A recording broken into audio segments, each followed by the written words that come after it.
Continuamos hoy con nuestra serie expositiva del libro de Éxodo bajo el lema Dios soberano, redentor y juez. Estamos hoy en nuestro sermón número 117 de este estudio que estamos haciendo ya hace algunos años. El título de nuestra predicación de hoy es Dios, la razón del Evangelio. Vamos a estudiar en este día los versículos de Éxodo 25 del 10 al 22. Como es un poco larga la lectura, lo vamos a ir leyendo a medida que avanzamos en nuestro estudio. Vamos a comenzar leyendo el versículo 10. Dice la palabra del Señor: harán también un arca de madera de acacia, cuya longitud será de 2 codos y medio, su anchura de codo y medio, y su altura de codo y medio. Entonces, a través de este estudio que hemos estado haciendo del libro de Éxodo, hemos avanzado por la historia del Éxodo, hemos visto a Dios como soberano, como redentor y como juez, lo hemos visto redimiendo a su pueblo, libertándolo de la esclavitud, hemos visto toda la publicación de la ley, y ahorita estamos en un tiempo, en una parte del libro, donde Dios le está dando instrucciones a Moisés acerca del tabernáculo, ¿no?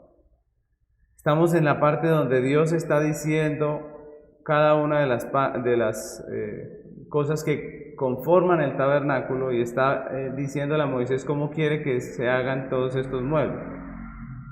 Hace 8 días, recordemos un poco, que hablamos de una orden que da Dios al final, antes de comenzar con esta descripción, diciendo que la obra debía hacerse conforme al diseño, ¿no? Hoy comenzamos la parte en que Dios explica detalladamente a Moisés cómo debían ser realizadas las diferentes partes, los diferentes muebles que conformaban el tabernáculo. Recordemos que estamos en esa construcción del tabernáculo. Apenas Moisés está recibiendo las órdenes de Dios allí en el monte para luego comunicarlas al pueblo y que el pueblo pueda elaborar el tabernáculo. Y es interesante el orden que Dios nos presenta de los elementos del santuario. Si nos dijeran a nosotros, nos dieran la tarea de ir y mirar el tabernáculo y describirlo, pues seguramente nosotros comenzaríamos a hablar del tabernáculo desde la entrada, ¿no? Si vamos a describir cómo es el tabernáculo, empezaríamos por la entrada y de allí continuaríamos avanzando por los diferentes lugares y los diferentes muebles que hay en el tabernáculo, y lo último que nosotros veríamos sería el arca, porque recordemos que el arca estaba al final, al fondo, ¿cierto? Era el último de los muebles del tabernáculo y esa sería nuestra última descripción. Y eso es porque nosotros vemos las cosas en términos humanos, ¿no? Nosotros arrancamos desde la entrada y vamos avanzando hacia el fondo. Lo mismo pasa cuando nosotros vamos a definir o a entender muchas de las cosas que la Biblia nos dice. Muchas veces nosotros tenemos un pensamiento muy humano y no consideramos que la Biblia es la revelación de Dios. Por ejemplo, si nos preguntaran a nosotros cuál es el fin de que haya un evangelio, ¿cierto? ¿Por qué hay un evangelio? ¿O cuál es la razón del evangelio? Pues seguramente nosotros contestaríamos nuestra salvación, ¿cierto?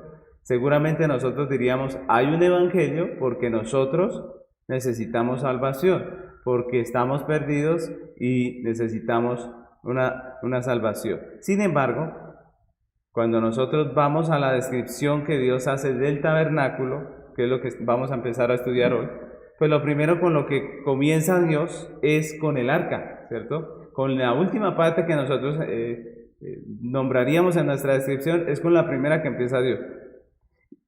Y eso pues no es una casualidad, mis hermanos. Nosotros sabemos que la Biblia está escrita por inspiración de Dios y que no es casual ninguna de las cosas que están escritas allí, ni la manera en que las escribe. Como ya hemos estado viendo a través de los estudios que ya hemos hecho, la razón del tabernáculo era Dios, no el hombre. Entonces no es una casualidad que Dios empiece por esa parte, por la parte del lugar santísimo y específicamente por el arca. En el tabernáculo Dios está revelando el evangelio y vimos que el punto central del evangelio es Dios y no el hombre. Eso lo hablamos hace 8 días. Y aunque estos versículos nos presentan el arca del pacto, realmente lo hacen no como solamente un mueble, sino que nos presenta ese mueble en tres partes.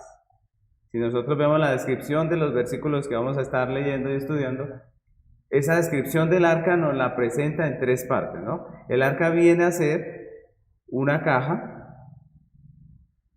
Esa es la primera parte, el arca que viene a ser una caja. La segunda es el propiciatorio, que viene a ser la tapa de esa caja.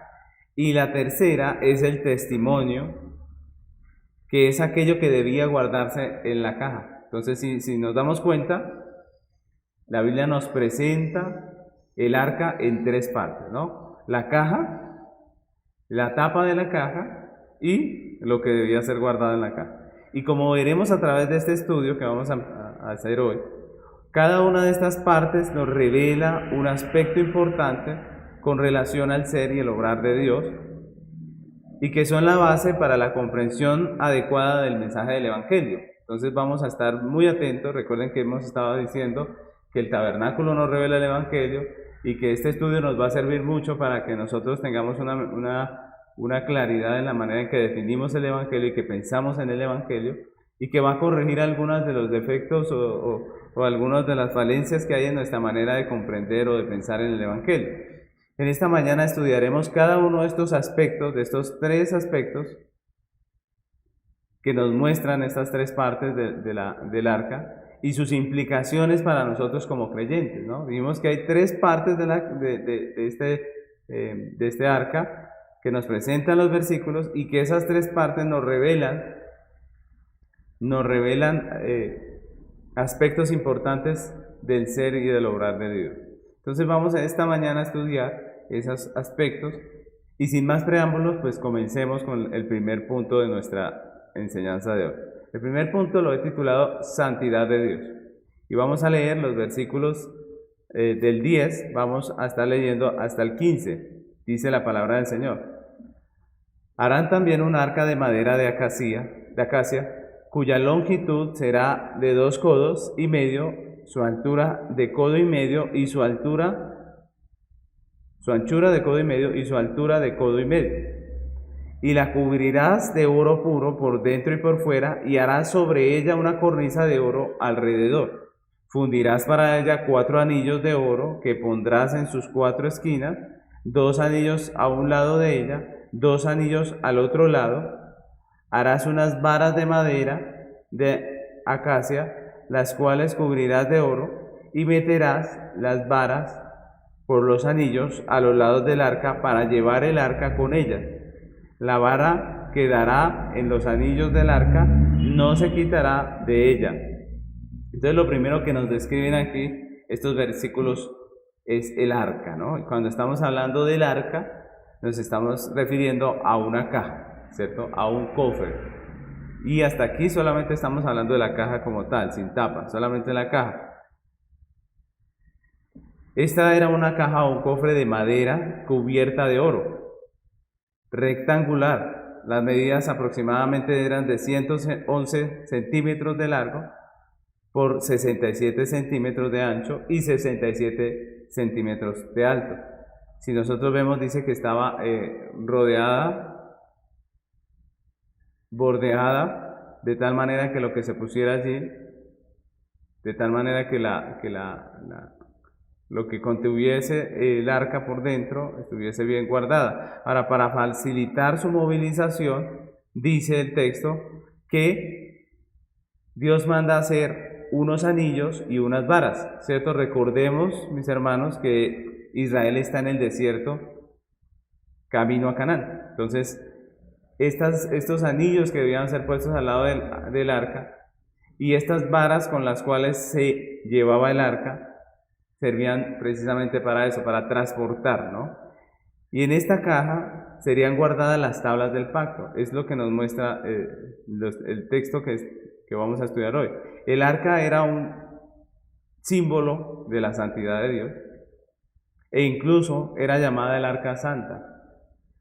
Es decir, si nosotros vemos esta caja que guardaba las leyes del pacto, esta caja que iba a estar allí en el lugar santísimo, era un símbolo de la santidad de Dios, a tal punto que la llamaban el Arca Santa. Nosotros tenemos varios versículos donde nos muestran cómo esa característica se resaltaba en el diseño del arca. Sin embargo, vamos a leer solo segunda de Crónicas 35:3, que dice así: y dijo a los levitas que enseñaban a todo Israel y que estaban dedicados a Jehová: poned el arca santa en la casa que edificó Salomón, hijo de David, rey de Israel, para que no la carguéis más sobre los hombros. Ahora servid a Jehová vuestro Dios y a su pueblo Israel. Entonces vemos como el texto le dice, lleven el arca santa, ¿no? Así le llamaban, el arca santa. De todo el mobiliario del tabernáculo, si nosotros nos damos cuenta, solamente el arca estaba ubicada en el lugar santísimo. El arca era el mueble que estaba allí ubicada en el lugar santísimo. Y el arca, al ser transportada, Dios exigía que no podía ser llevada, sino solamente por los levitas. Y no por cualquier levita, sino que Dios había escogido una familia, la familia de los hijos de Coat, para esa tarea. Dios designó a los hijos de Coat para trasladar el arca. Solamente ellos podían hacer ese oficio. Ahora, cuando hablamos de que ellos transportaban el arca, no era que ellos cogían el arca y se la llevaban donde quisieran, sino que esto tenía una reglamentación completa. Todo esto tenía unas directrices completas que especificaban cómo ellos debían transportarla, y ellos no podían tocar el arca y no podían cargar el arca de cualquier manera, tenían que ponerla en los hombros. Y solo la podían cargar después de que Aarón y sus hijos la hubiesen cubierto, es decir, ellos ni siquiera podían verla. Venían Aarón y sus hijos, cubrían el arca, y luego sí ellos venían y cogían y la trasladaban, ¿no? Números capítulo 4, versículo 5 dice: cuando haya de mudarse el campamento, vendrá Aarón y sus hijos y desarmarán el velo de la tienda y cubrirán con él el arca del testimonio. Pondrán sobre ella la cubierta de pieles de tejones y extenderán encima un paño todo de azul y le pondrán sus varas. Y cuando acabe Aarón y sus hijos de cubrir el santuario y todos los utensilios del santuario, cuando hayan de mudarse el campamento, vendrá después de ello los hijos de Coat para llevarlos, pero no tocarán cosa santa, no sea que mueran. Estas serán las cargas de los hijos de Coat en el tabernáculo de reunión. Entonces miren lo que dice el texto. Ahí nos muestra cómo era que se trasladaba el arca, y nos muestra la advertencia que Dios hace de que tocar ese símbolo de santidad, de la santidad de Dios, significaba la muerte. Constantemente el tabernáculo nos recuerda que Dios es santo, el hombre pecador. Eso lo vemos en todo el diseño del tabernáculo, en toda la estructura que Dios manda hacer. Siempre muestra que el hombre está separado de Dios. Por tanto, cuando el hombre se expone a la santidad de Dios, corre peligro de muerte. Y eso es lo que nos está mostrando aquí esta pureza que guardaba el arca y que no podía ser tocada por ninguno. Esto fue lo que pasó con Usa, ¿recuerdan? Cuando David mandó a traer el arca a Jerusalén en un carro, ¿recuerdan? Y cuando Usa dice que vio que el arca iba a caer al piso del carro, porque dice que el movimiento del carro hizo que el arca se desubicara y como que se iba a caer. Usa intentó sostener el arca, pero al estirar su mano para coger el arca y tocarla, ¿qué pasa? Él cae muerto. El arca nos habla de Dios y de su santidad. Y es importante este atributo de Dios. Si nosotros vemos la raíz hebrea de la palabra santo que encontramos en nuestras Biblias, que describe a Dios, es cortar, separar y apartar. Eso significa cortar, separar o apartar. Y es por eso que nosotros entendemos que la santidad es separar o apartar algo. En el caso de Dios, pues Dios está absoluta y eternamente apartado de todo pecado e impureza moral. La palabra santo significa puro, limpio, aquello que es separado o es diferente de todo lo creado. Y en ese sentido, pues Dios es perfecto, es puro y es libre de toda inmoralidad. de toda culpa, de toda injusticia o corrupción. Dios es santo y su santidad es la regla para toda conducta. Entonces la santidad de Dios es una de muchas perfecciones, porque Dios tiene muchas perfecciones, pero sin embargo la Biblia le da un énfasis especial a este atributo de la santidad. Por ejemplo, si nosotros nos damos cuenta, este es el atributo que Dios más usa en toda la Escritura. También es el calificativo que se usa junto al nombre de Dios, más que cualquier otro en toda la revelación bíblica. Siempre se dice Dios santo, ¿cierto? Entonces ese atributo le han puesto como un énfasis en la Escritura y lo vemos más que cualquier otro. En este atributo está resaltada toda la majestad, la respetabilidad de Dios, tanto que la Biblia misma nos da muchos textos que nos hablan de la santidad de una manera especial. Por ejemplo, Isaías capítulo 6, versículo 1 al 3, dice la palabra del Señor. En el año en que murió el rey Usías, vi yo al Señor sentado sobre su trono, alto y sublime, y sus faldas llenaban el templo. Por encima de él habían serafines, cada uno tenía 6 alas, con 2 cubrían sus rostros, con 2 cubrían sus pies, y con 2 volaban. Y el uno al otro daban voces diciendo, Santo, Santo, Santo, Jehová de los ejércitos, toda la tierra está llena de su gloria. Miren ese texto, ¿no?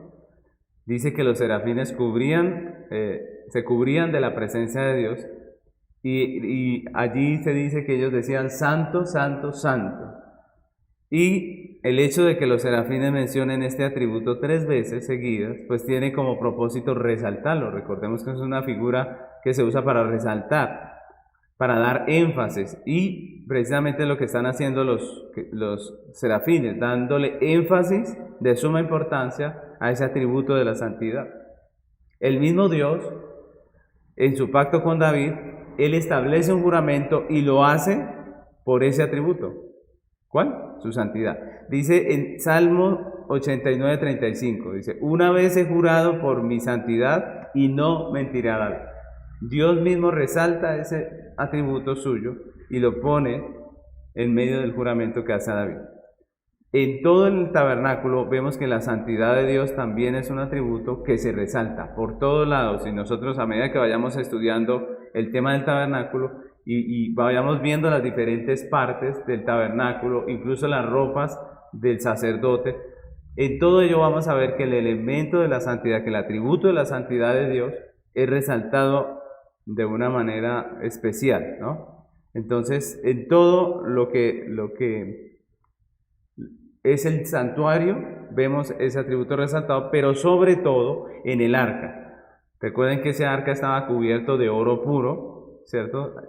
Símbolo de pureza, pero también que era el único mueble que estaba dentro del lugar santísimo, ¿no? Era el mueble que estaba apartado de los demás, el mueble que nadie podía ver. Recuerden que el lugar santísimo estaba cubierto por una cortina, y ese era el lugar donde estaba el arca. Entonces, el arca nos habla de la santidad de Dios, nos recuerda la santidad de Dios, y es el primer aspecto que nos enseña hoy el Señor. El segundo aspecto que nos enseñan estos versículos que estamos estudiando es la justicia de Dios.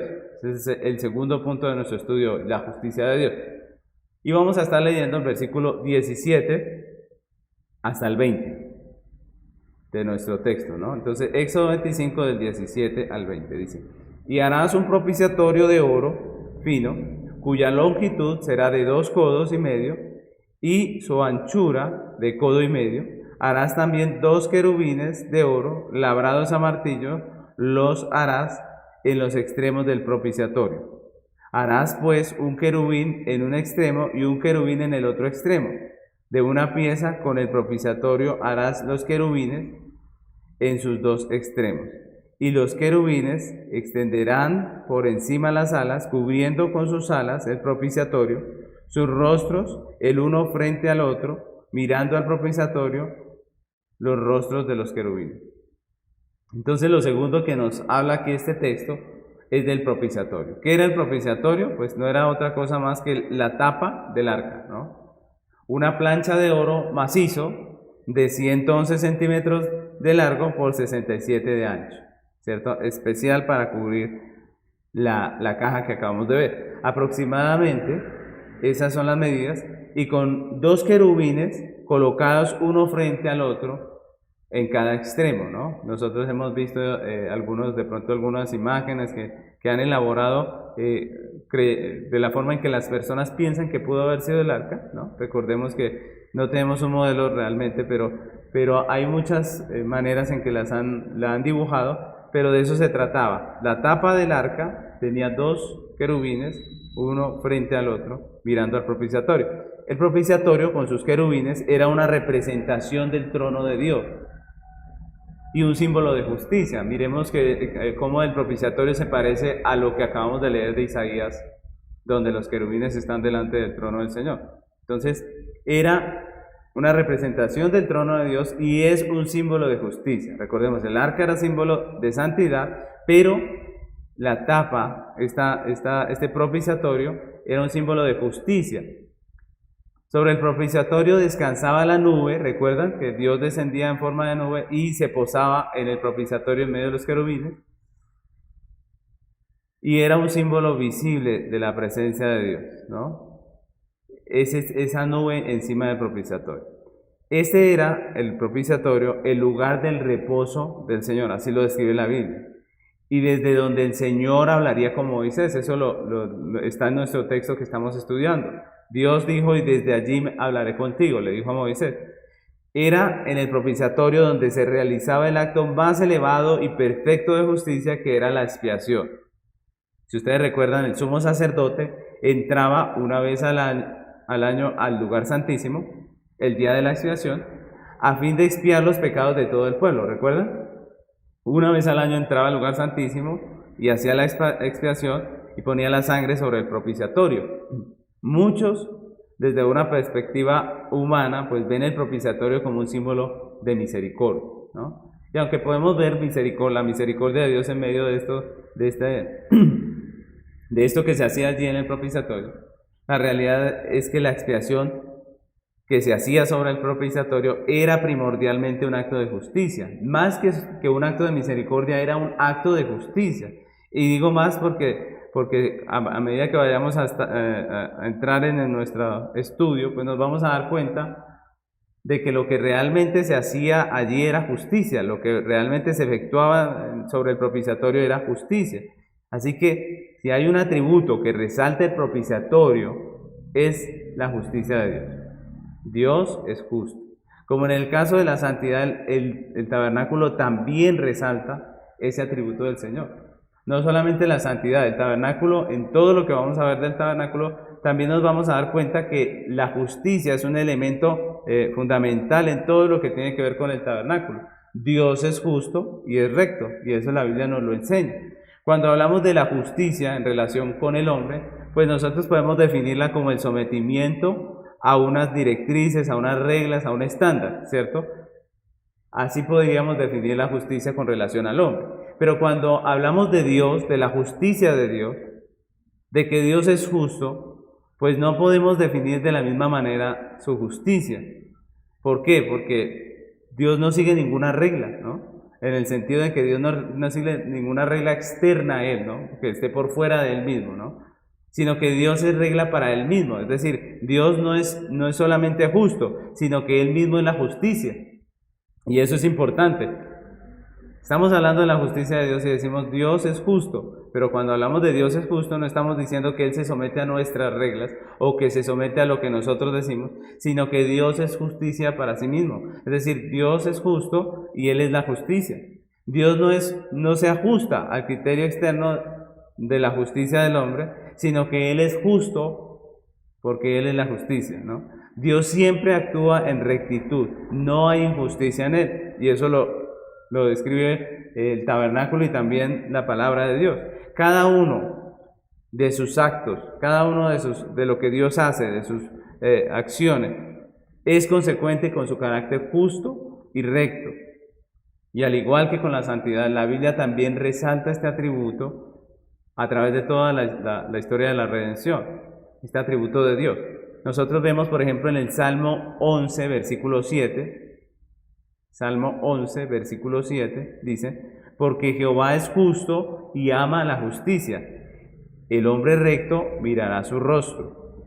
Y Deuteronomio 32, 4 dice, Él es la roca, cuya obra es perfecta, porque todos sus caminos son rectitud, Dios de verdad y sin ninguna iniquidad en Él. Es justo y recto. Entonces vemos que nuestro Dios es justo, que nuestro Dios es recto y que este atributo también es resaltado dentro del tabernáculo y especialmente cuando hablamos del propiciatorio. Entonces, cuando hablamos del arca, recordamos la santidad de Dios. Dios es santo. Cuando hablamos del propiciatorio, de la tapa que se ponía encima de esa caja, estamos diciendo que Dios es justo. Estamos viendo la justicia de Dios. Nuestro tercer aspecto también es importante y lo que nos revela esta tercer parte del arca que viene a ser el testimonio es la ley de Dios, ¿no? Miremos lo que dice el capítulo 25, versículos 16, el 21 y el 22. Dice la palabra del Señor. Y pondrás, en el 16 dice, y pondrás en el arca el testimonio que yo te daré. Y en el 21 y 22 dice, y pondrás el propiciatorio encima del arca, y en el arca pondrás el testimonio que yo te daré, y de allí me declararé a ti y hablaré contigo de sobre el propiciatorio, de entre los dos querubines que están sobre el arca del testimonio, todo lo que yo te mandare para los hijos de Israel. Entonces miren cómo estos textos nos hablan del testimonio. Entonces ya vimos que el arca era la caja, ya dijimos que el propiciatorio era la tapa del arca, ¿cierto? Pero la pregunta ahora es, ¿qué se iba a guardar en esa caja, no? ¿Qué se iba a meter allí en esa caja? Estos versículos dicen que se iba a meter el testimonio, ¿no? ¿Qué era el testimonio? El testimonio se está refiriendo a la ley. Entonces, la finalidad práctica del arca era servir como depositaria de la ley de Dios. Esa era el fin práctico de la caja, ¿no? La caja con su tapa lo que guardaba era la ley de Dios.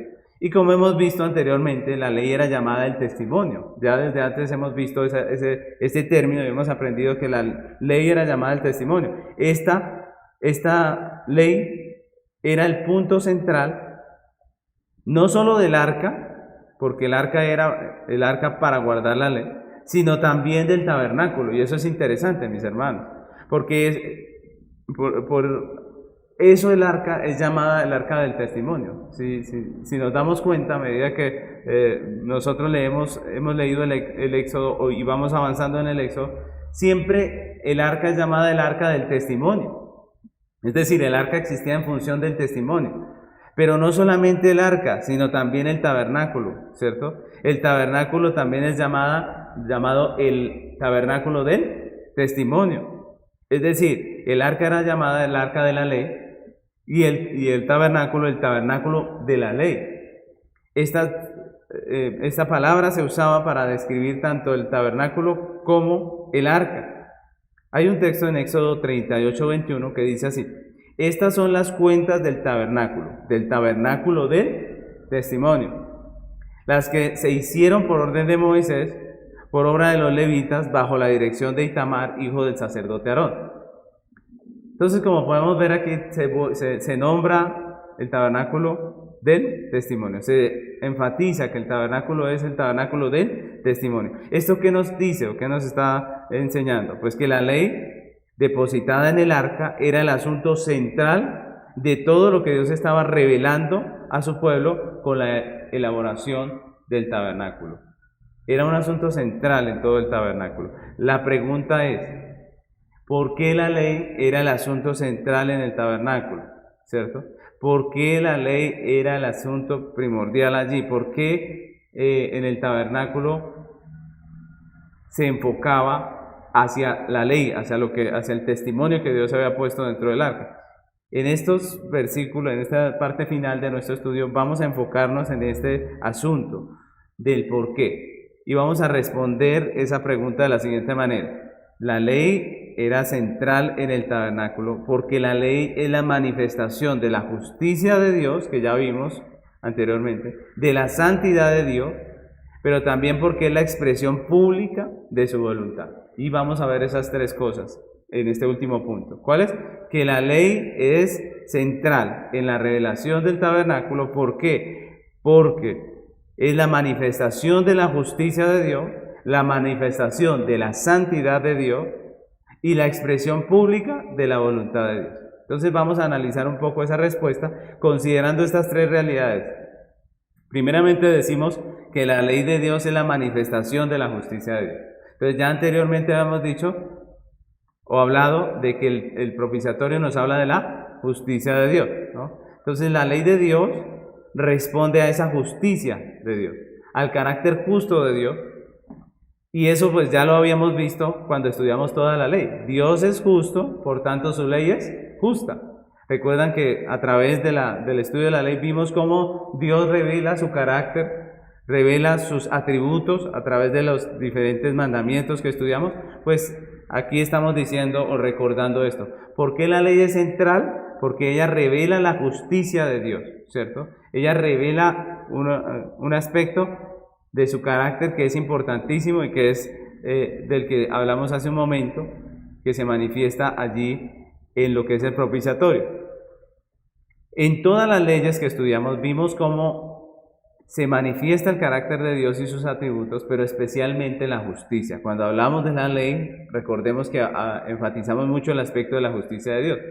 La ley de Dios manifiesta la justicia de Dios de tal manera que es a través de la ley que nosotros los creyentes, que nosotros los hombres podemos conocer la justicia de Dios. Como hemos visto a través del estudio de los mandamientos, la ley de Dios resume bajo principios, normas, estatutos, prohibiciones, elementos que son propios de la justicia de Dios. ¿Recuerdan? Así se manifestaba la justicia de Dios en la ley. Él resumió en unos estatutos, en unas leyes, en unas normas, aspectos propios de la justicia, de su justicia. Entonces, sin la ley nosotros no podríamos conocer o entender la justicia de Dios, y eso es importante. Romanos capítulo 7, versículo 12 dice, de manera que la ley a la verdad es santa, el mandamiento santo, justo y bueno. Mire lo que dice ese texto, ¿no? Pablo está diciendo, de manera que la ley a la verdad es santa, dice, y el mandamiento es santo, justo y bueno. Aquí nos están hablando de la justicia de la ley. Una ley que revela o que manifiesta el carácter justo de Dios. Y en el Salmo 19:9 dice, el temor de Jehová es limpio, que permanece para siempre. Recordemos que aquí están hablando de la ley precisamente. Luego dice, los juicios de Jehová son verdad, todos justos. Todos los juicios de Dios son justos, toda la ley de Dios es justa, todo lo que aprendimos, lo que hemos estado estudiando a través de todo lo que leímos de la ley, todos estos mandamientos que hablaban de diferentes situaciones en medio del pueblo de Israel, todos ellos manifiestan la justicia, dice, son justos, dice el Salmo. En nuestra respuesta también dijimos que la ley de Dios es la manifestación de la santidad de Dios. No solo de la justicia de Dios, sino también de la santidad de Dios. Es decir, que ese atributo que se resalta en el arca, la ley, que es el testimonio que está dentro del arca, lo manifiesta. Cuando estudiamos la ley también pudimos comprobar que todo el conjunto de la ley es santo. Tanto su escritura, ¿recuerdan? Como también el contenido de la ley, el propósito de la ley, la esencia de la ley, el alcance de la ley, todo lo que tiene que ver con la ley es santo. La ley de Dios es santa o pura y no tiene defectos, porque la ley nos revela el carácter puro, santo y perfecto de Dios. Entonces, el Salmo 19:8 también nos habla de la santidad de la ley. Miren lo que dice este Salmo. Dice, los mandamientos de Jehová son rectos que alegran el corazón. El precepto de Jehová es puro, que alumbra los ojos. Allí lo dice el salmista, ¿no? Los mandamientos de Jehová, ¿cómo son? Rectos. Dice que alegran el corazón, pero dice el precepto de Jehová es puro. Es decir, no hay contaminación en él, no hay impureza. Es santo. Algunos piensan que la ley es una respuesta de Dios al pecado. ¿Se han escuchado? Algunos dicen es que como Dios vio que el hombre pecó, entonces hizo la ley. Pero como podemos ver, la razón de que haya ley no es el pecado del hombre, sino el carácter justo y santo de Dios. La razón de que haya una ley no es el pecado del hombre, sino el carácter justo y santo de Dios. Recordemos que Dios puso la ley en el corazón del hombre antes de que hubiese pecado. La ley es antes, ¿cierto? Finalmente, en nuestra respuesta decimos que la ley es la expresión pública de la voluntad de Dios. Dijimos, ¿por qué es importante la ley en el tabernáculo? ¿Por qué es central? Decimos que es la manifestación de la justicia de Dios. Decimos que es la manifestación de la santidad de Dios. Pero también tenemos que decir que la ley es la expresión pública de la voluntad de Dios. Es decir, Dios expresó públicamente su voluntad a través de la ley. Dios expresó públicamente su voluntad a través de la ley. Esto lo hemos visto, ¿cierto? Esto lo hemos estudiado a través de todo lo que vimos en el capítulo 20 de Éxodo. Hemos visto cómo esa justicia y esa santidad de Dios manifestada en la ley se expresó en los principios que encontramos allí en el Éxodo, en las normas que encontramos allí, en los estatutos que encontramos en todo el capítulo 20 y los demás capítulos que nos hablan de la ley, se expresa en los mandamientos que ya vimos acerca de las diferentes situaciones, se expresa en prohibiciones. Recuerden que Dios dice no matarás, por ejemplo, ¿cierto? Él prohíbe, detiene al hombre de hacer ciertas acciones y que regulan la vida del hombre. La ley es la expresión pública de la voluntad de Dios. Es decir, la ley establece todo un parámetro de vida por el cual el hombre debe honrar a Dios, ¿no? La ley lo expone, nos muestra ese parámetro de vida por la cual el hombre, nosotros, estamos llamados como creación suya, como seres suyos, a reverenciar y honrar su nombre. Y hemos aprendido que esta expresión pública de la voluntad de Dios, que es la ley, por ser una manifestación de la justicia de Dios, pues tiene implicaciones legales para nosotros. Recordemos que cuando vimos toda la ley, vimos que el incumplir estas normas, esta ley, esto que Dios está dando allí en el monte, pues traía unas implicaciones legales, un castigo, traía algunas implicaciones que en algunos casos era la muerte, ¿cierto? ¿Recuerdan?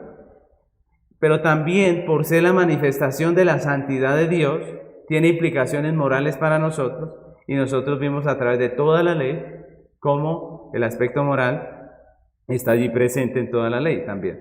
Entonces, a través de la ley sabemos qué es lo que Dios quiere, ¿no? Sabemos qué es lo que Dios quiere. Es la expresión de su voluntad, es decir, a través de la ley sabemos qué es lo que Dios quiere. ¿Cuál es su voluntad como Dios, como soberano, como Señor? Recordemos que estamos hablando de la voluntad del soberano, ¿no? No estamos hablando nada más del deseo de alguien, porque a veces pensamos en la voluntad como el deseo, lo que Él quisiera. No, cuando hablamos de la voluntad en relación de Dios y su ley, estamos hablando de decretos, estamos hablando de leyes, estamos hablando de cosas que Él como soberano ha decretado y que los hombres tenemos que sujetarnos a ella.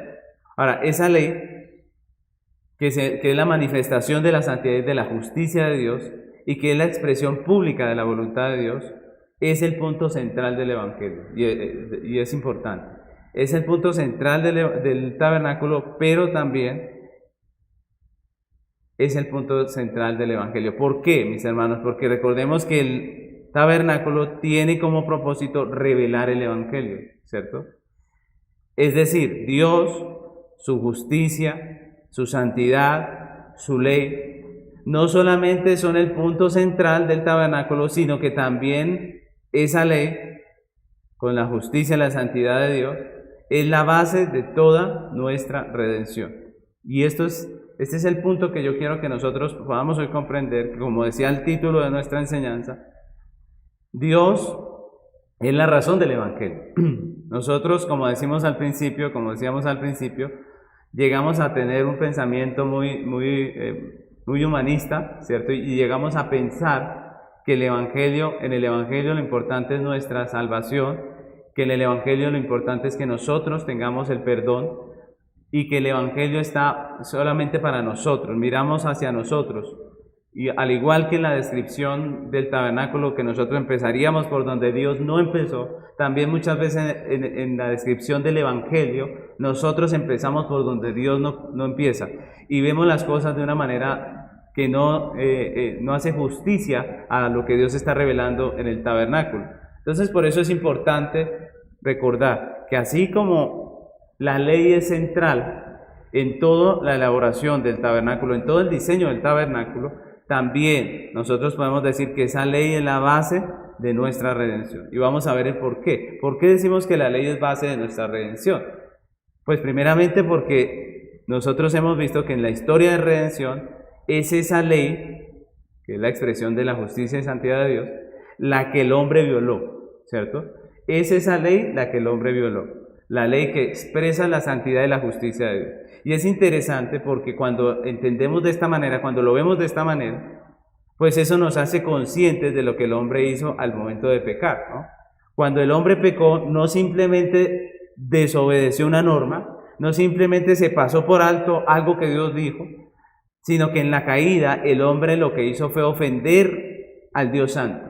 Lo que el hombre hizo fue ofender al Dios Santo con el pecado. Lo que hizo el hombre fue afrentar el carácter santo de Dios. Y eso es muy importante, mis hermanos, porque eso nos dice que el honor santo de Dios quedó afrentado, que la santidad de Dios quedó afrentada, ¿cierto? Que se ofendió la santidad de Dios, al Dios Santo, y esa es una de las principales razones por las cuales se requiere un redentor. Nosotros siempre lo vemos enfocándonos a nosotros mismos y diciendo, Dios, necesitamos un redentor, necesitamos un evangelio porque necesitamos nosotros como pecadores ser perdonados, ser limpiados. Pero si nosotros muchas veces no vemos el carácter de Dios que fue afrentado, que fue ofendido y que requiere un redentor, que requiere alguien que restaure ese honor de Dios. Entonces, no es tanto por el ofensor que se requiere el evangelio y que se requiere un redentor, no es tanto por el ofensor que somos nosotros los hombres, sino por el ofendido que es Dios. Miren lo que estamos aprendiendo con lo del arca. Recordemos que Dios empezó por el arca hablando de la justicia y de su justicia y de su santidad y de su ley, y es eso el punto central del evangelio, ese es el punto principal. La obra de redención es necesaria no tanto por la situación del hombre, sino principalmente porque Dios es santo, y porque su honor santo ha sido afrentado por el hombre a causa del pecado. Y ese es uno de los puntos principales de los que trata el tabernáculo, la santidad de Dios. Este es un punto básico del evangelio, sin embargo, es algo de lo que hoy no se habla mucho cuando se habla del evangelio. Es algo de lo que no se trata mucho en las iglesias hoy en día. El evangelio es primeramente el medio por el cual el honor santo de Dios es vindicado. El evangelio es primeramente el medio por el cual el honor santo de Dios es vindicado. Pero también vimos que cuando el hombre cayó, no solamente afrentó el carácter santo de Dios, porque nosotros también hablamos de la justicia, ¿cierto? Entonces, cuando el hombre cayó, no solamente afrentó el carácter santo de Dios, sino que también con su pecado invalidó la justicia de Dios, ¿cierto? Con su rebeldía el hombre negó la justicia de Dios. Con su rebelión, con levantarse en contra de lo que Dios dijo, el hombre violentó la justicia de Dios. Y aquí podemos ver las dimensiones verdaderas del pecado del hombre. El hombre no simplemente pasó por alto algo que Dios dijo, sino que el hombre ofende la santidad de Dios y se rebela contra su justicia. Y este es el segundo aspecto del que trata el tabernáculo y también el evangelio, de la justicia de Dios. El primer aspecto que trata es de la santidad de Dios y el segundo es de la justicia de Dios. La obra de redención es necesaria, no tanto por la situación del hombre, sino principalmente porque Dios es justo. Porque Dios es justo y la justicia de Dios ha sido invalidada y necesita ser satisfecha. Así como el honor de Dios necesita ser vindicado, ¿cierto? también la justicia de Dios necesita ser satisfecha. Y por eso se requiere el Evangelio.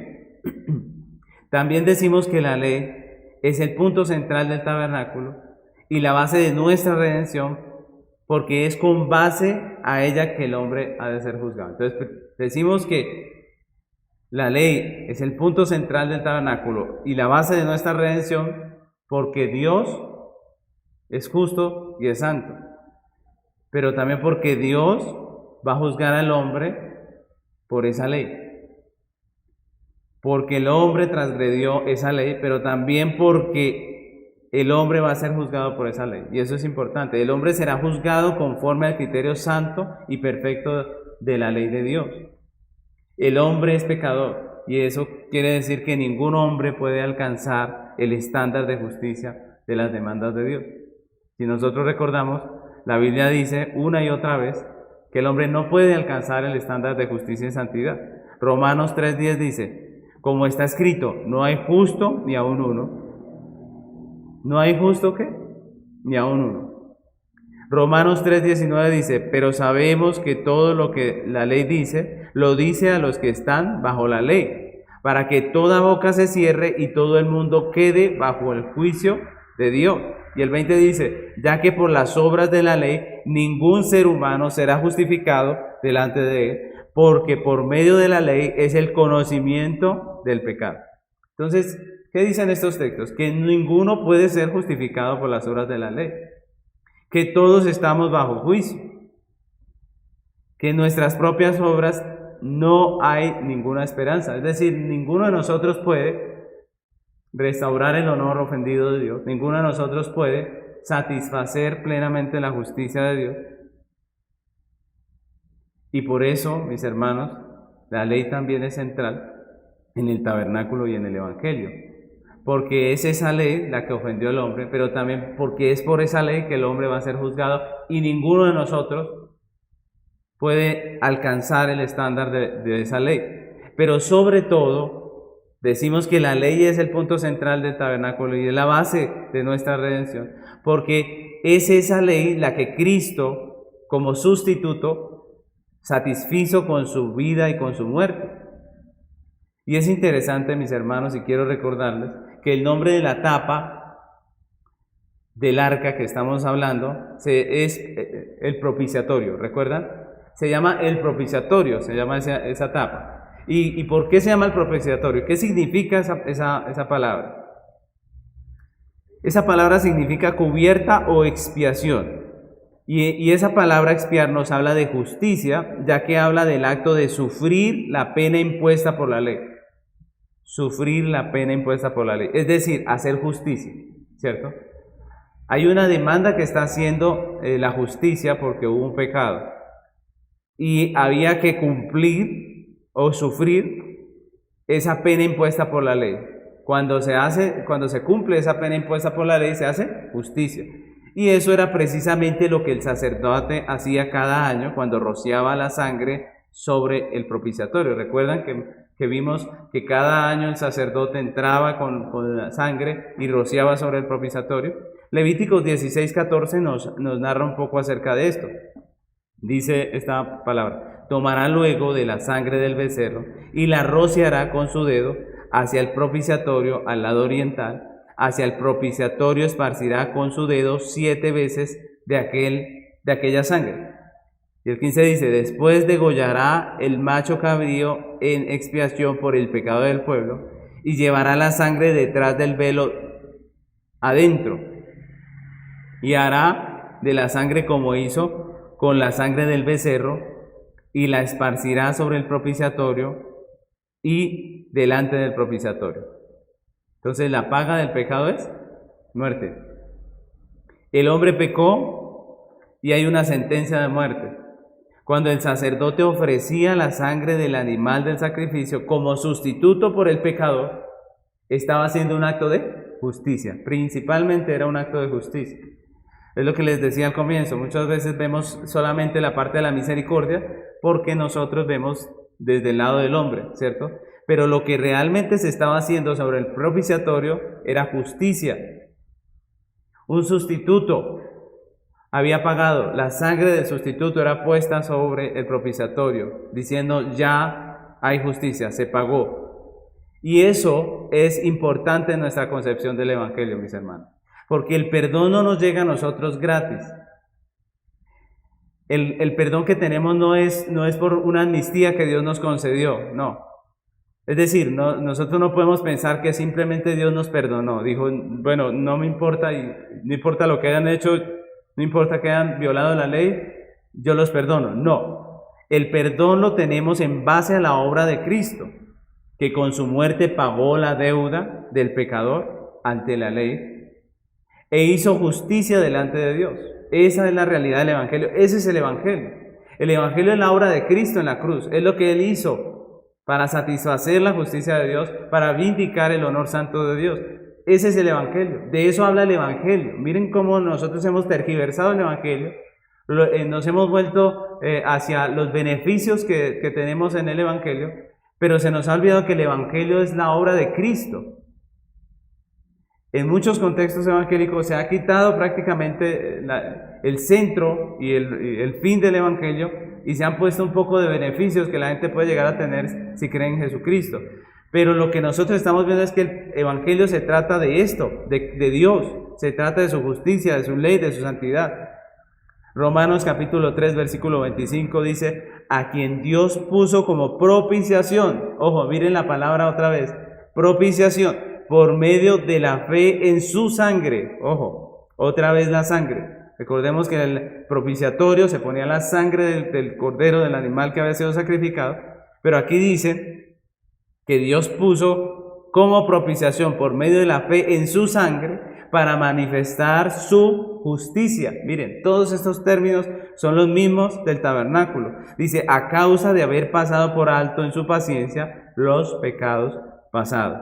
Y el 26 dice, con la mira de manifestar en este tiempo su justicia, otra vez, a fin de que Él sea el justo y el que justifica al que es de la fe de Jesús. Entonces Dios públicamente puso a su Hijo como propiciación por nuestros pecados y de esa manera hizo justicia. Ese es el Evangelio. Ese es el punto central de la redención. Dios, su justicia, su santidad, su ley.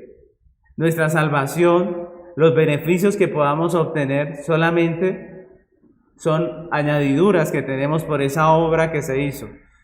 Son beneficios colaterales por esa obra que se hizo para satisfacer la justicia de Dios. Entonces meditemos un poco en lo que el Señor nos está enseñando con esto del arca, del propiciatorio y del testimonio. Meditemos un poco para no solamente tener un concepto en nuestra cabeza, sino que nosotros podamos aterrizar un poco lo que el Señor nos está enseñando. Lo que nos está enseñando es que no podemos sacar la santidad de Dios, ni su justicia, ni su ley del Evangelio, porque entonces no tendríamos ningún Evangelio, no tendríamos ningún mensaje de buenas nuevas. Si sacamos el concepto de la justicia del Evangelio, ya no es el Evangelio de la Biblia. Sin la ley de Dios no habría justicia pública y sin la justicia pública pues no habría redención. Pero también sin la ley de Dios no conoceríamos el carácter santo de Dios. Si quitamos la ley, que es la base del Evangelio, no podríamos entender la justicia, la santidad de Dios, y al no poder entenderla, pues nuestra manera de pensar acerca de Dios sería totalmente ajena a la realidad de la Biblia.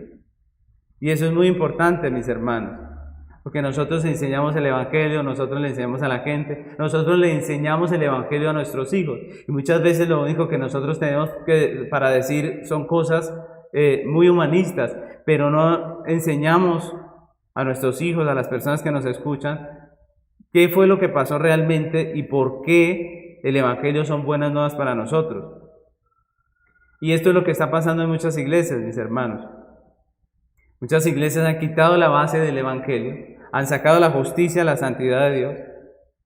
En muchos movimientos evangélicos la ley no es la base para hablar del Evangelio, sino que se enfatiza en el amor, en la misericordia, en la bondad de Dios, en todo aquello que pueda parecer bonito para el hombre, y se deja por fuera asuntos primordiales, asuntos que son de suma importancia como la justicia, la santidad y la ley de Dios.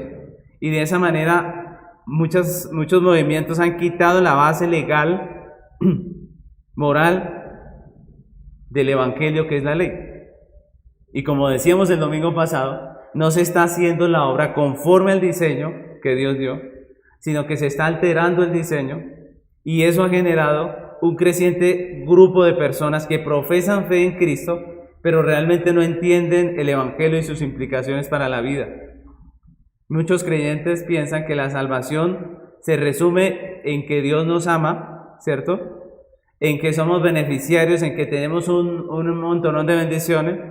Muchos andan por allí reclamando cosas de Dios, reclamando beneficios de Dios, exigiendo bendiciones a Dios, pero muy pocos entienden las implicaciones reales de la obra de Cristo en la cruz para nosotros los que creemos, para el hombre pecador.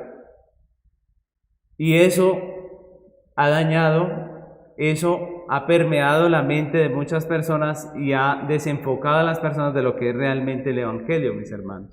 Por eso este estudio del tabernáculo es tan hermoso, porque enfatizan algunas cosas que son importantes tener en cuenta para nosotros como creyentes acerca del Evangelio, porque nos recuerda cosas que son básicas, pero que muchas veces hoy en día muchos movimientos han sacado estas cosas básicas, y por eso tenemos la triste realidad de que no entendemos muchas veces lo que es el Evangelio. Entonces es importante lo que hemos estado aprendiendo hoy, porque podemos nosotros concluir diciendo que esta primera parte del mobiliario del tabernáculo, es decir, el arca con el propiciatorio y las tablas de la ley, nos hablan de Dios, nos hablan de su justicia, nos hablan de su santidad, nos hablan de su ley. Y esa es la base de toda la enseñanza del tabernáculo, y es la base de toda la enseñanza del Evangelio. La santidad de Dios, su justicia, su ley, son las razones principales de por qué se requiere un redentor. Ese es el punto fundamental del Evangelio. El hombre pecador no alcanza los estándares de la justicia y la santidad expresados en la ley, y solamente Cristo puede satisfacer la justicia de Dios, vindicar el honor santo de Dios, cumpliendo plenamente las demandas de su justicia, tanto con su vida como con su muerte. El Evangelio no se trata del hombre y sus necesidades insatisfechas. El Evangelio no se trata del hombre y sus necesidades insatisfechas. ¿Se trata de quién? Se trata de Dios, de su justicia, de su santidad, de su ley. El Evangelio no es una oferta que tengamos que promocionar, en la que el hombre está en posición de aceptar o rechazar dependiendo de si le conviene o no le conviene. El Evangelio es un mandamiento de Dios santo, justo, y de esa manera lo predicaban los apóstoles. Nosotros leemos en Hechos capítulo 17, versículo 30 y 31. El apóstol Pablo está enseñando y dice: pero Dios, habiendo pasado por alto los tiempos de esta ignorancia, ahora manda a todos los hombres en todo lugar que se arrepientan, por cuanto ha establecido un día en el cual juzgará al mundo con justicia por aquel varón a quien designó, dando fe a todos con haberle levantado de los muertos. Mis hermanos, el punto central del Evangelio es Dios, su justicia, su santidad, su ley. Y al igual que en el tabernáculo, no es el hombre, sino Cristo, el Redentor, el único que puede satisfacer la justicia divina, el único que puede vindicar el honor santo de Dios y el único que puede cumplir plenamente su voluntad. El llamado de Dios hoy sigue vigente. El Evangelio sigue siendo el mismo. El llamado de Dios sigue siendo el mismo. Y si hoy, de pronto hasta este día, algunos comprenden el Evangelio, si hoy alguno está diciendo, yo no sabía que de esto se trataba, pues Dios le está mandando hoy a que se arrepienta. Porque hay un día en el cual Dios juzgará al mundo con justicia. Hoy Dios le está llamando a poner su fe en Jesucristo. Él es el Cordero de Dios que quita el pecado del mundo. Así que, mis hermanos, yo les invito a que terminemos este tiempo en oración. Oremos. Amado Señor, Gracias por este precioso texto que hoy abres delante de nosotros, Señor. Gracias por este estudio del tabernáculo, donde a través de estos elementos físicos, a través de estos elementos que tú mandaste a poner en el tabernáculo, estabas expresando, como nos has enseñado, realidades pertinentes a nosotros como iglesia, realidades acerca del Evangelio que para nosotros son de bendición, de edificación, realidades, Señor, que son la vida nuestra como iglesia de Jesucristo. Ayúdanos, Padre Celestial, a predicar ese Evangelio conforme a lo que tú nos has enseñado. Ayúdanos a entender el Evangelio de tal manera que podamos vivir honrando al Dios Santo y Justo, y también podamos predicar ese Evangelio de la manera que tú nos has enseñado, que tú has dejado en tu palabra. Perdónanos cuando nos hemos desenfocado de la realidad del Evangelio, cuando hemos puesto como centro de atención al hombre y no a Dios, cuando hemos sacado la justicia, la santidad y la ley de Dios de nuestros mensajes. Ayúdanos, Padre Celestial, a enseñar a nuestros hijos y a las personas que nos rodean ese Evangelio en donde Cristo es aquel sumo sacerdote y es aquel sacrificio que satisface plenamente la justicia de Dios, que vindica el honor de Dios, que cumple a perfección la ley de Dios y que como beneficio nos trae a nosotros salvación, perdón, que nos trae a nosotros paz delante de Dios. Muchas gracias por tu palabra. Bendice a tu iglesia y permítenos cada día crecer más en el conocimiento de tu reino. En el nombre de Cristo Jesús. Amén.